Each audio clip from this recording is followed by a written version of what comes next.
Hi there, I'm Doug Furr, author of the Eruption universe and related works, and welcome to my channel. The following video is going to be narrated by a text-to-speech engine. I suffer from a speech impediment which makes it very difficult for me to read off script without either stuttering, or repeating over myself, as you just saw right there. The text-to-speech engine is made using my own voice, and the content that the text-to-speech engine will be narrating is entirely my own and not AI generated. I think it's possible to say no to things like AI generated slop and environmental destruction while also saying yes to the careful use of technology that helps people with disabilities communicate and lead a more fulfilling life. I appreciate you approaching my videos with an open mind, and I hope you enjoy the show. Thank you for watching.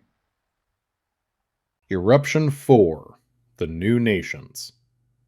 Let's take a look at the new nations of the West Coast. This will be a brief overview of their systems of government, economies, culture, and any significant international relationships they have, apart from those covered under the auspices of the Pacific Partnership Treaty, which we will cover in a future episode. We'll start with the Republic of California. Officially, the Republic consists of the territory of the pre-eruption state of California. However, it would also claim Nevada and Arizona as territories starting in the 1990s. The system of government is largely inspired by the French Fifth Republic. However, the names of the legislative offices and the titles of the elected officials were changed to American terms that Californians would be more familiar with. The president serves as the head of state, and the prime minister serves as the head of government. The president is elected directly by the public every 4 years, and the prime minister is appointed by the president upon election. The legislature consists of two houses, the House of Representatives and the Senate, both of whom are elected by county, also for 4-year terms. Finally, the Supreme Court consists of 6 judges, 3 of whom are appointed by the prime minister and 3 are appointed by the Senate. One common critique of the Californian government would be its extensive bureaucracy and its nanny state tendencies, not unlike in the real world. The largest sectors of the Californian economy are the tech industry, electronics and software, entertainment, finance/business services, and agriculture. In addition to its fertile soil, the nation would boast some oil and mineral reserves. The dot-com revolution of the 1990s would propel the Californian economy out of the depression caused by Yellowstone, and as a result, the San Francisco Stock Exchange would be established. By the year 2000, it would surpass both the New York Stock Exchange and NASDAQ in terms of trade volume. Hollywood and the entertainment industry built around it would also contribute to the nation's exports, both culturally and financially. There would again be criticism of the power these large tech and entertainment companies would hold over the government. It was hard to argue with the tax revenue these businesses brought in, though, even if they were receiving enormous subsidies and tax breaks, and this money would be reinvested in improving infrastructure and combating poverty and homelessness. That said, quality of life would decrease dramatically in Nevada and Arizona, where poverty and crime still ran rampant. I would still imagine California would have one of the world's largest economies, possibly not too far off from the real world.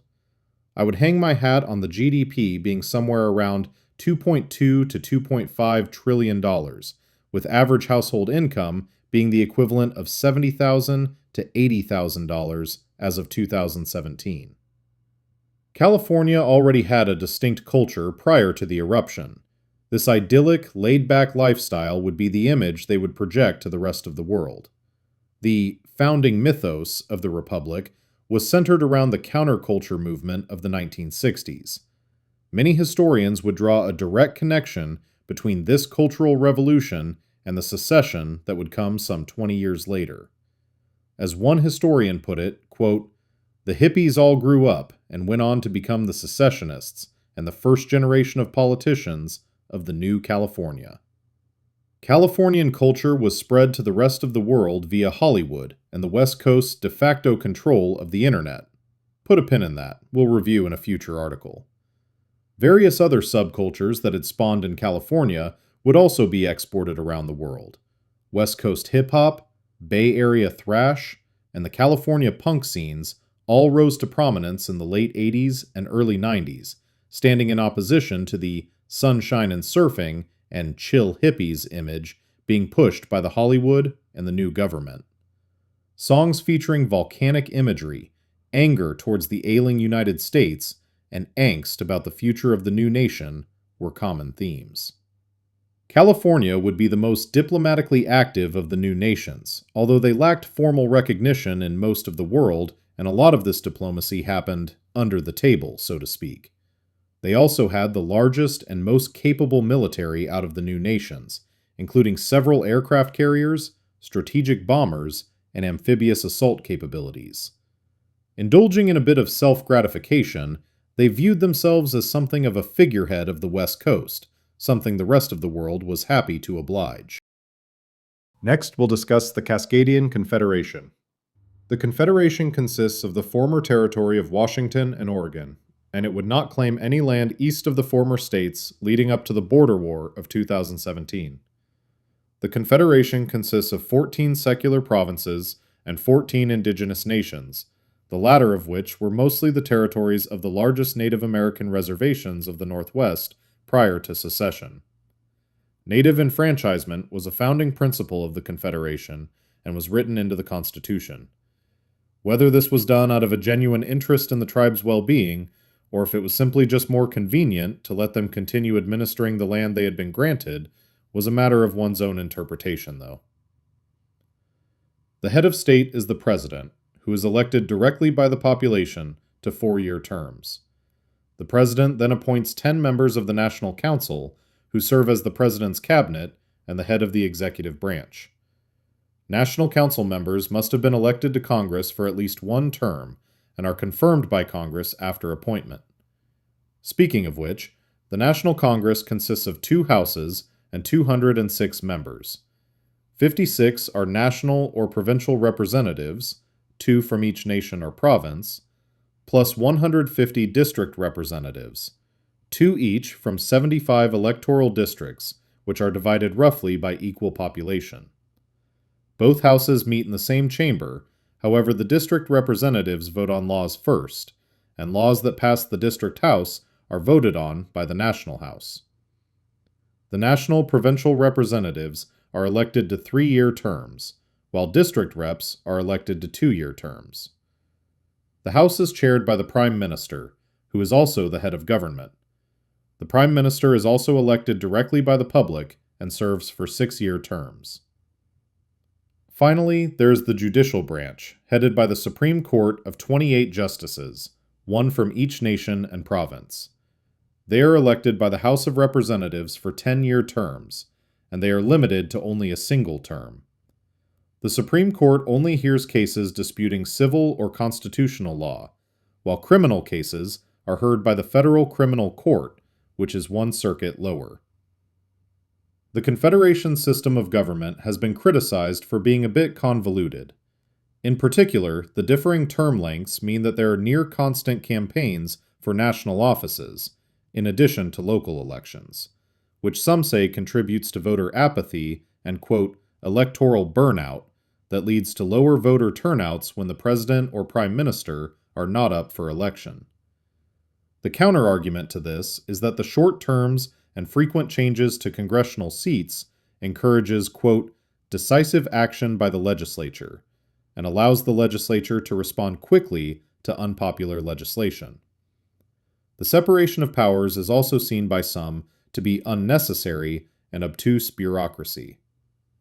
Cascadia stylizes itself as, quote, the Switzerland of the West.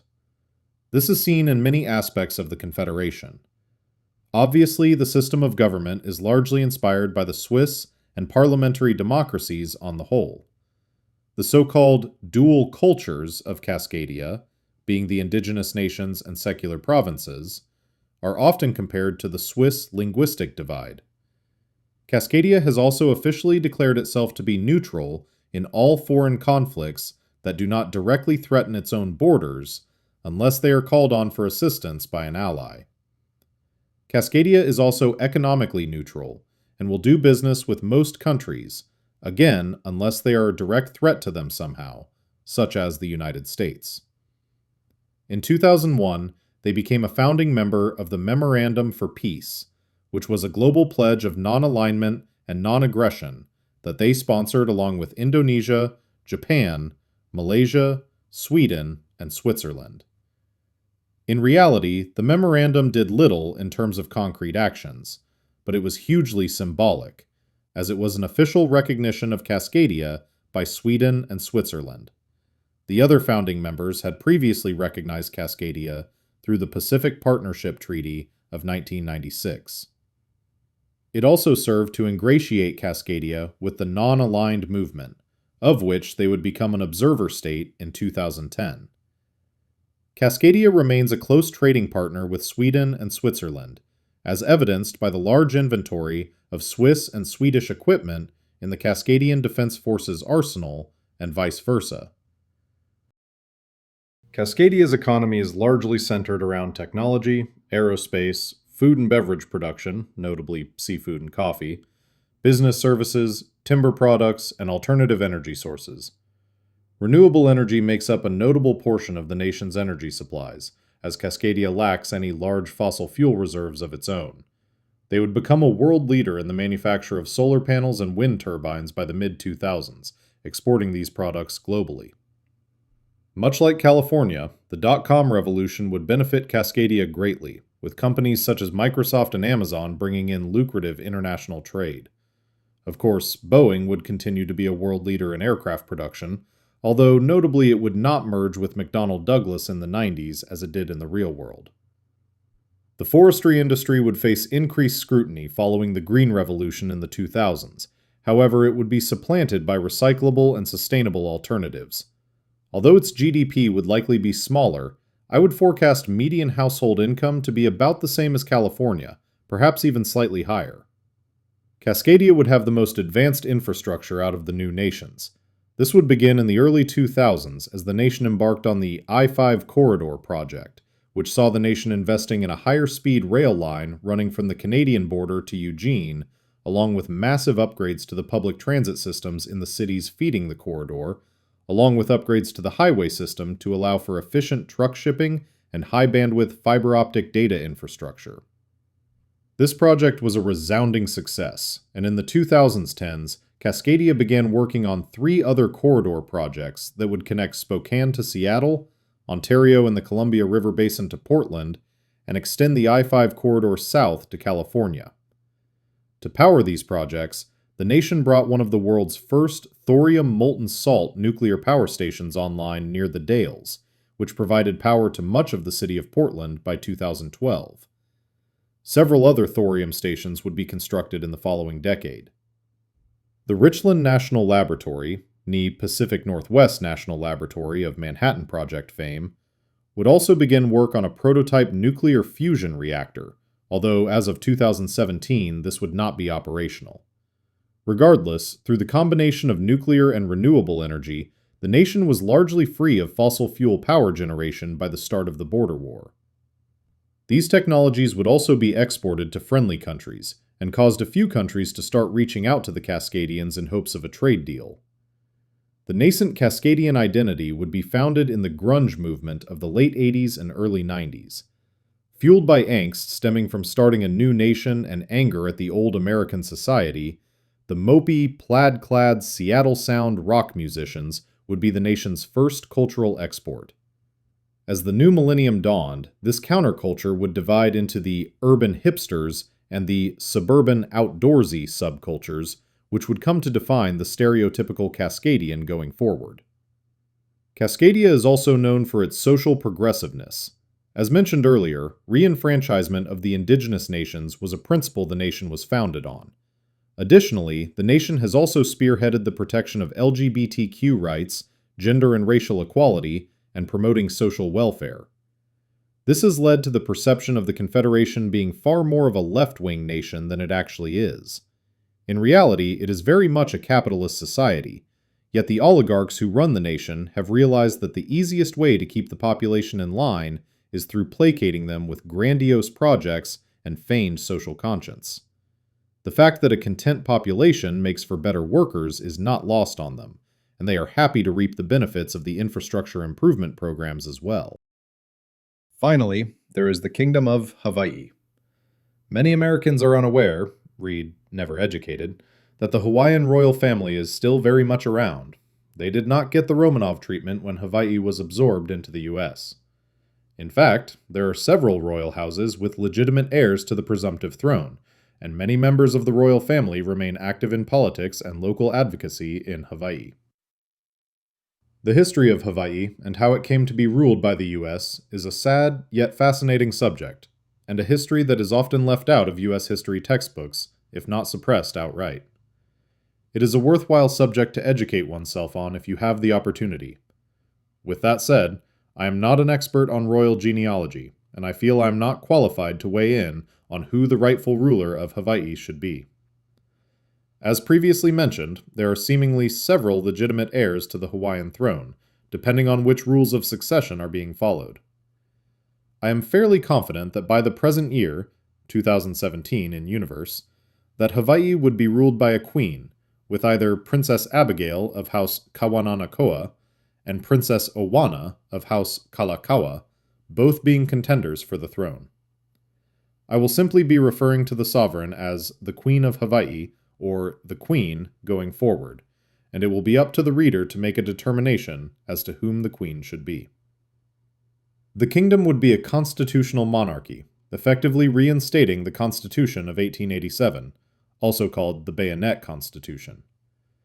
The biggest omission was the removal of all language that prohibited Hawaiians making below a certain annual wage from voting, and voting rights for all citizens were enshrined from day one. The bicameral legislature consisted of the House of Representatives and the House of Nobles. 50 representatives were directly elected from 25 districts for 4-year terms, with the 51st member being the Speaker of the House, who was elected nationally by popular vote. They would serve as the head of government and would cast a tiebreaker vote if needed. The House of Nobles would consist of 12 nobles hailing from the home islands, plus 3 from the claimed overseas territories. The nobles would fulfill the role of both legislators as well as the sovereign's cabinet. They are elected directly by the public for 10-year terms. However, they serve, quote, at the pleasure of the sovereign, meaning they can be dismissed at any time and can only run for re-election if the monarch permits them to do so. The Supreme Court consists of 6 justices, appointed by the House of Representatives, with the Minister of Justice, who sits in the House of Nobles, being called upon to cast a tiebreaker vote in the event of a deadlock. The Supreme Court hears civil, constitutional, and criminal cases. Hawaii would be the only new nation to claim any overseas territory, ironic given their own history of being colonial subjects. They would claim sovereignty over most former United States territories in the Pacific, save for the Kofa states. Of these territories, the most significant were American Samoa, renamed East Samoa, Guam, and the Northern Mariana Islands. The remaining islands and atolls have no permanent population. Guam was the first territory claimed. In late 1986, a joint Californian-Hawaiian naval task force was sent to, quote, finish off the remaining Americans stationed there. There was some exchange of fire between American aircraft launched from Guam and the task force. However, once the Californian Marines had landed on the island, the remaining garrison surrendered. The Marianas and Samoa peacefully declared their loyalty to the Hawaiian throne shortly afterwards, and by mid-1987 they were fully incorporated into the empire. The territories are mostly allowed to govern themselves, and their national governments and legislatures are mostly unchanged from the time of American rule. The obvious difference being they now acknowledge the sovereign of Hawaii as their head of state. The Hawaiians would prove to be slightly more benevolent than the U.S. in regards to ruling their territories. However, they would continue to suffer from a lower standard of living and disenfranchisement from Hawaii proper. Starting in the 2010s, there was a push to rename the kingdom to the Kingdom of Polynesia in an attempt to promote equity amongst the outlying territories. But as of 2017, this has not yet occurred. The Kofa states would remain in the U.S.'s sphere of influence until the border war. However, the fact that they were maintaining a diplomatic mission to Hawaii was an open secret. Hawaii's economy, unsurprisingly, would look very similar to how it does in the real world. Tourism and agriculture would be the largest sectors of the economy, with its largest exports being coffee, macadamia nuts, pineapples, sugarcane, and increasingly, honey. While the U.S. military presence would obviously no longer be there, both Pearl Harbor and Andersen Air Base on Guam would remain in operation, and in addition to Hawaiian forces, they would host forward-deployed units of the Californian military and other Allied Pacific Partnership nations. Hawaii would remain a popular tourist destination from all corners of the Pacific. The islands also developed into something of a trade hub. Ships carrying electronics and consumer goods from East Asia, along with others carrying high-fashion brands of clothing, movies, and other goods from the West Coast, would stop in Hawaii. This convenient midpoint in the Pacific reduced shipping costs, and Hawaii earned the nickname of the Pacific Shopping Center, as tourists would fill their suitcases full of foreign goods bought at a discount compared to the costs in their home countries. The Hawaiians would of course charge import duties and make a handsome profit. With no United States to send federal taxes to, much of the money made in Hawaii would stay in Hawaii. Much of this money would be reinvested in civil infrastructure projects aimed at reducing the kingdom's dependence of foreign imports for energy production. Given that Hawaii would now be its own country, immigration to the islands would be much more difficult than in the real world, as any American citizen can theoretically pack up and move there at any time. Stricter immigration policies would help prevent the overpopulation and housing crises experienced by Hawaii in the real world. Although given the nation's remoteness, I would imagine the cost of living would still be quite high. Hawaiian culture also wouldn't deviate too much from the real world. With the restoration of the monarchy, there would be more official effort put into preserving native Hawaiian language and culture. There would be a major push towards environmental protection and ecotourism starting in the late 90s. Hawaiians of all stripes took stewardship of their beautiful islands to heart, so much so that the Hawaiian Green Party would hold the majority in every election since 2002. The volume of goods moving through Hawaiian ports led to a natural rise in smuggling and the sale of counterfeit goods. Starting in the late 000, the Hawaiian Bureau of Investigation and Customs Enforcement Office were both expanded to combat this problem. Success was mixed, however. The islands would develop a strong sense of community, again, not unlike the real world, and push for the development of shared infrastructure, such as public transit, high-speed internet, and clean energy generation. These projects would help offset the high cost of living. Between that and lack of federal taxes, I would predict the average Hawaiian would be slightly more wealthy than in the real world, but would be much happier and feel as though they have a better quality of life. So this episode has gotten quite long, but I would also like to include a little light vexillology before we conclude. California would continue using the bear flag, as it had while being a U.S. state. Hawaii would also continue using its former state flag for a time. However, in the year 2002, a referendum would be held on a new flag for the independent nation. The Kanaka Maoli flag won the vote and was officially adopted as the national flag. The old state flag was still flown as a symbol of the royal family and as the naval ensign of the Royal Hawaiian Navy. As for Cascadia, I have designed my own flag, the Cascadian tricolor, to symbolize the fictitious confederation in my work. I've posted an in-depth explanation as to why I have chosen not to use the real-world Cascadian flag, also called the Doug flag, in my work. But in short, the individual who created it has asked that it not be used without his permission, and I'm certainly not going to trouble him about using it in my stories. As far as I'm aware, the Kanaka Maoli flag is public domain, but if that is not the case, I'm open to using the state flag if there is an objection to it. With all that said, I can't control what goes on in your head, nor would I want to, and you are free to imagine each country using whichever flags you would like, but those are the ones I will be using in my narrative. So that was a dense one, I know. Hopefully going forward we will be back to more of a narrative and less of a textbook format for a bit. The theme here is that the new nations would be more evolutionary than revolutionary, and would still fundamentally be federal republics with capitalist economies.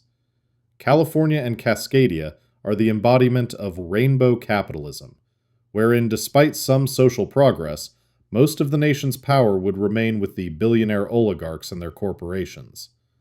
Hawaii would be insulated from this to an extent, due to their economy being less industrial. However, they would replace a shadow oligarchy with an open monarchy. In spite of all this, the average citizen on the West Coast would have a much better life than those in the remnant United States. Having no need to fund massive rebuilding and resettlement projects would free their economies to develop much like the real states of the West. Perhaps the real subtext here is that those of us on the economic left must be weary of charlatans who claim progressive ideals, but really just use them to advance their own power. We must not let ourselves be satisfied with a thin coat of rainbow paint over a decaying society. But I'm sure this is just an indulgent left-wing power fantasy, and these are all just Mary Sue nations. Until next time, Doug Furr.